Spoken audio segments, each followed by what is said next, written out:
Good morning, good afternoon, good night. We appreciate you hanging out with us again for Wisdom on Wednesday. And I'm Ray. Before we get started, I want to thank you as usual for helping our channel grow. Just a few weeks ago, we were asking for the help with the subscriptions. We still need help, but we've gained a lot of subscriptions. We've gained a lot of people watching the videos, and I owe that all to you. And I appreciate you helping me, helping us grow this channel, helping us continue to strive towards this journey called wisdom. I appreciate your comments. I appreciate the articulation that you've had in the comments, the private messages, the encouragement through text messages. It means a lot when you reach out and let somebody know some of your labor has helped other people. So I appreciate what you've been doing. As per usual, spending some time with the Lord in a manner in which I could actually say something that would mean something. Many people talk, but not everything is beneficial to us. So I don't want to waste your time.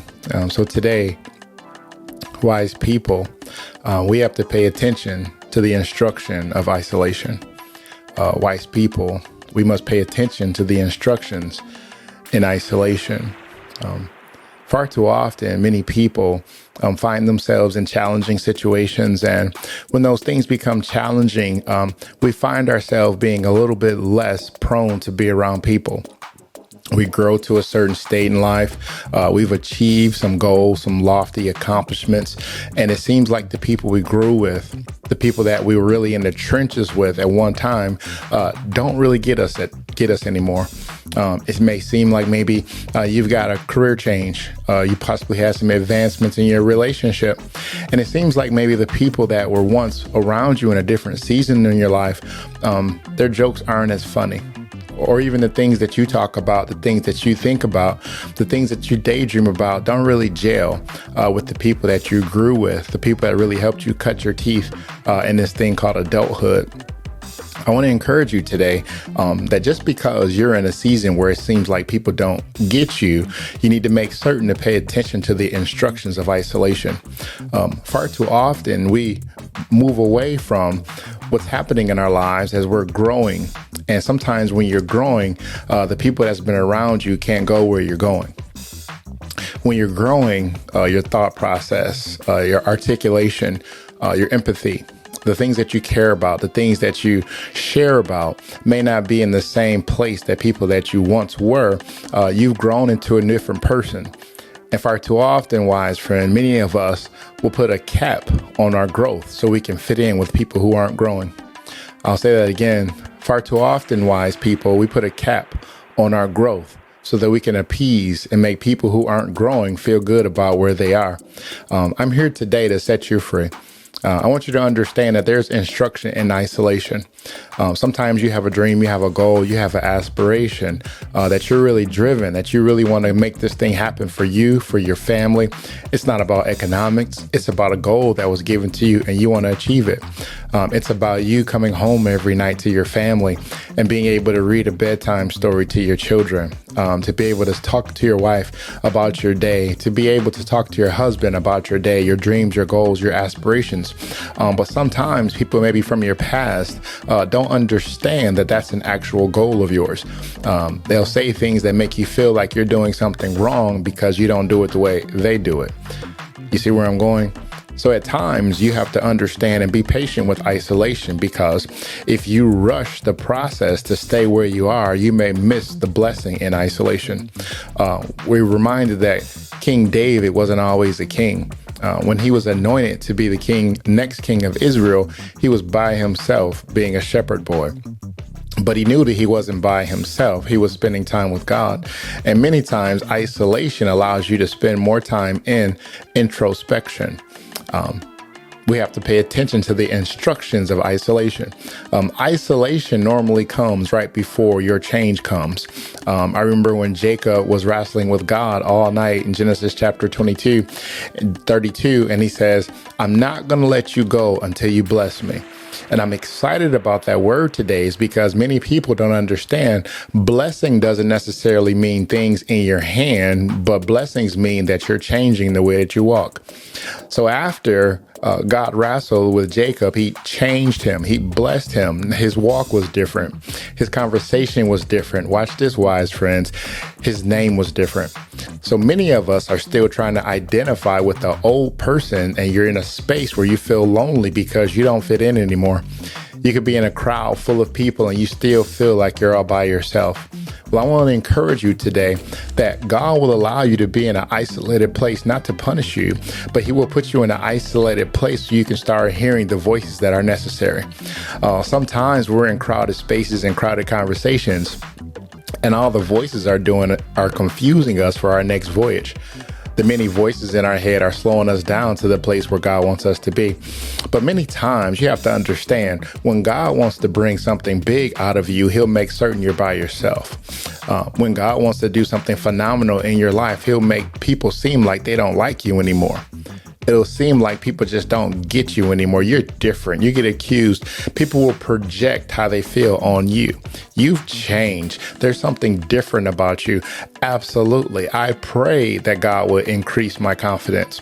I pray that God would allow me to know who I am regardless of who is around me. I pray that God would allow me to stand on my own two toes. Watch this. Because if I don't learn how to stand alone, that means I'll be too codependent on people lifting me up. And if I'm too focused on people lifting me up, I'll be a slave to their opinion. I'll be a slave to their approval. I'll be a slave to their disapproval, meaning that I wouldn't be living for myself. So the isolation is only an opportunity for me to find out that I'm enough. Isolation is important because it instructs me that I have everything that I need. In order for me to do everything that the Lord has put inside of me, I need to back up. I need to reevaluate. I need to assess the areas that I've gone before and maybe I failed. And now I have the time and the opportunity to be by myself and introspect, make certain I can pinpoint the areas in my life to what kind of thoughts produced from that failure. What type of emotions were produced when I didn't get the job? You understand? When we're by ourselves, we're not being punished, but we get an opportunity to think. I remember being a young person, and when I disappointed my mother would give me a speech, and she would let me know how disappointed I was, and she was very articulate and used big words and helped me understand how I can be a better little boy. And I was so excited that I was hoping that was all I would get was a speech. But many times accompanied with the speech was a bruise into my backside. And that wasn't all. I would get a speech, a bruising, and then I had this thing called isolation, that I was sent to my room for a period of time. And this punishment wasn't like no other. You see, the way that my home was designed, I was on the second floor of a 2-family flat. And next to our home was the playground, the abandoned field. A house had been torn down a few years ago, so we played everything over there. We played basketball, we played kickball, we played pick 'em up, mess 'em up. We played everything over there. So the whooping didn't hurt me as much as the isolation. You see, when she told me to go to my room, she said these words. She says, I want you to go in your room and I want you to think about what you did. Now, while I'm in that room, I'm not considering my poor choices, but what I did consider was this. All I had to do was take the garbage out when she told me. All I had to do was keep my mouth closed when she asked me that I had something smart to say. And of course, I did.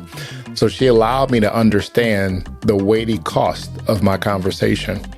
But those thoughts wouldn't have come to my mind if I didn't have time to go and be by myself and introspect and understand the instruments of isolation. So the instruction of isolation allowed me to not feel good because I was isolated, but since I was by myself, what am I going to do with this time that's been allotted to me? So now what I learned was this. This will be the last time that I'm put on punishment for this particular act. Oh yeah, I get punished for other things, but I'm not going to get punished for this. So I want to encourage you today, when you have the opportunity to be isolated, when you have the opportunity to be by yourself, sometimes many of us get isolated by being demoted on a job, even being terminated from a job. That hurts to the core, but ultimately you're still learning. Ultimately, you're still evaluating. Ultimately, you get a chance to introspect and use the tools and the instruction of isolation. So now I'm by myself. I'm not a part of the boys anymore. I'm not a part of the clique. I'm not a part of the crew. But what can I do to build myself up now that I'm in this space of isolation? What is that? What is it that God has designed for me to go to the next level in my life of learning while I'm in this pattern, this holding cell, if you will? That sometimes when you're in isolation, you feel like there's so much more that you can do. But I want to instruct you today, if I possibly can encourage you, that sometimes many of us have movement, but ain't getting nothing done. You see, you can sit in a rocking chair and move all day, but you're still in the same place. But the blessing of being in isolation is you don't have to move your feet to be motivated. You don't have to move your hands to actually accomplish something. What can happen in isolation is you can have the opportunity to be still and know that He is God. You understand? Being still isn't necessarily a physical thing. Being still means stilling your spirit, stilling your mind, making certain that your soul is still so that you can hear clearly. Slow down, appreciate the instructions in isolation. Appreciate the time that's been allotted to you to evaluate your thoughts, to really consider the blessed people that you have around you. Consider your thoughts. How can you be a better you? How can you be a more determined you? How can you be a more disciplined you? How can you be a more empathetic you? These thoughts are very hard for us to calculate when we're always moving, hustling and bustling. And that's one of the biggest attacks of the adversary is busyness. And busyness wants us to always feel like we've got to be doing something to be something. You see, I'll say it slower. The adversary has a trick that we got to always be doing something to be something. We suffer from this thing called spiritual low self-esteem. So we don't really identify with who we are. We try our best to work our way into a place of grace. We try to work our way into a place of satisfaction. But sometimes you just got to instruct yourself in your isolation that I am enough. That there are some things that God is working on me. He's reevaluating me. He's building me up in areas I may have failed before. There may be some things that I need to work on, but I'll never be able to work on those things if I'm always in the thick of everything. There are some times where I just need to make certain that I've got my eyes focused on the assignment that God has given me. And if I get my eyes focused on Him, isolation doesn't bother me. I don't need to be in a room full of people agreeing with me. I don't need to be in a room full of people laughing with me and telling me how bright I am. Sometimes when people give you compliments, it's actually an insult because the compliments are only making you feel that the only way I can get close to you is by being complimentarian to you versus having an intellectual conversation. You understand? Being by yourself is not a punishment. Some people may think it's a punishment, but it's actually a space and a place where you can grow and understand what you have to offer the world. That's a question I want to ask you today. If you can answer it in the comments, what is it inside of you that has made this world better when you do it? What exactly is the thing that you have that God put you here for to make people around you better? When you start spending time by yourself and stop focusing on other people and actually ask those hard questions of yourself in isolation, what can happen is you can actually bloom and blossom into who you're supposed to be. But if we're always focused on other people, we start thinking that we're lesser than because it seems like they are greater than. When you keep your eyes on somebody else's race, you trip and fall in your lane. You see, isolation allows you to focus on the things of where you came from. When you're in isolation, you can appreciate the small things. When you're in isolation, you can thank God when you get free one day, when you do have genuine relationships. Sometimes you do need to reel it in to reevaluate your connections. Because sometimes you can have connections, and just because people are connected to you doesn't mean that they're adding to you. Some people are connected to you to pull away from you and take things from you. Before you understand what you have to offer, you've got to spend time alone to make certain that you know what you have to offer versus what somebody else told you have to offer. So that's my encouragement today. Value the instructions and value the instructions of isolation. At times it may seem like a punishment. At times it may seem like people don't want to be around you. But have you ever considered this? Maybe you're in isolation because God has designed you to be in isolation. Maybe you're in isolation because you have grown to a space where people can't relate to you anymore. And just because people don't want to be around you doesn't mean something's wrong with you. It just means that there's no love lost, that our seasons have just passed for this period in our lives. There are some people that come for a season and that season may be up, and it's okay. Just because you don't hang out every day don't mean you have to be enemies. And I'll leave with this last illustration. I'm always excited when I see a rocket lifted off the ground. And as a young person, I always wanted to know, why does the rocket have two smaller rockets on each side? Well, you see, those boosters, as they call it, have a designated job. Those boosters' only job is to get the rocket to a certain point in the atmosphere. And once those boosters get to a certain point in that rocket's atmosphere, they are designed to fall off. And guess what, wise friend? Now that rocket is isolated in outer space because the boosters weren't designed to go as far as the rocket will go. That's my word for you today. I want to encourage you to continue to spread this podcast, continue to talk in the comments, continue to let your friends know about the wisdom you found on Wednesday.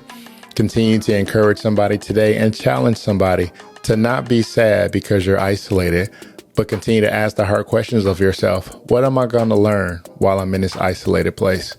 I pray you have a wonderful day, a blessed week. God bless you. Take care.